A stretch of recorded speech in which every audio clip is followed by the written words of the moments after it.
ہم سے ابو الیمان نے بیان کیا، کہا ہم کو شعیب نے خبر دی، کہا ہم سے ابو الزناد نے بیان کیا،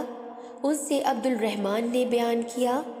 انہوں نے ابو ہریرہ رضی اللہ عنہ سے سنا اور انہوں نے رسول اللہ صلی اللہ علیہ وسلم سے سنا۔ حضرت صلی اللہ علیہ وسلم نے فرمایا کہ میری اور لوگوں کی مثال ایک ایسے شخص کی ہے جس نے آگ جلائی، جب اس کے چاروں طرف روشنی ہو گئی تو پروانے اور یہ کیڑے مکوڑے جو آگ پر گرتے ہیں اس میں گرنے لگے، اور آگ جلانے والا انہیں اس میں سے نکالنے لگا، لیکن وہ اس کے قابو میں نہیں آئے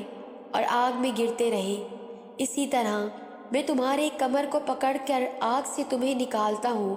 اور تم ہو کہ اسی میں گرتے جاتے ہو۔